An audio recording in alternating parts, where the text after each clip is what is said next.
চালের গুড়ি আচ্ছা করছিলাম রুটি বানাইতাম। আচ্ছা তারপর এটা জানা আবার কইলা যাও না রাইন্দা খাওয়াইছি। আচ্ছা আবার এই আটা দিলে আছে হেঁটি ধা যাও রাইন্দা খাওয়াইছি খাইছি কালকা আচ্ছা খাইছি।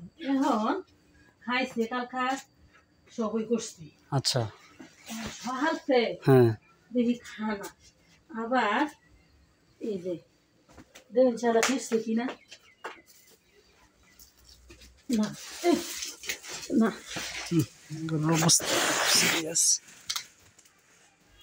এটা সমস্যা হ্যাঁ পরে এই যে কিচ্ছু খানা আবার এই যে ফাওয়ার মধ্যে গা হয়েছে নাকি?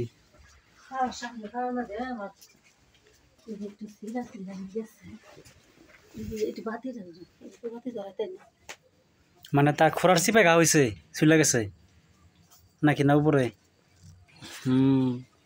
সব মায়া দিছে।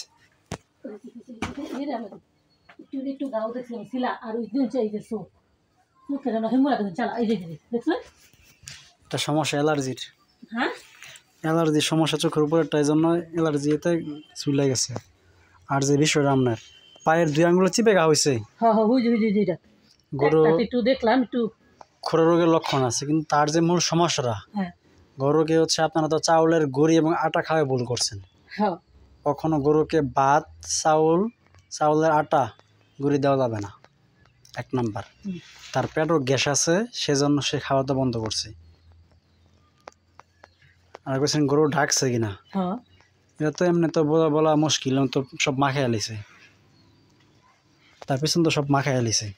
না এখন আমি দেখলাম এলা এই যে ইয়ে আছে না এই যে দুধের ঘর কেমন সাদা এমন গুড় কখন গুড় হয়ে পারিছি কোন সময় দেখছেন? হ্যাঁ কোন সময় দেখছেন? বুঝতে পারো এটা ফিরছে দেখছেন কোন সময়? এরা আপনার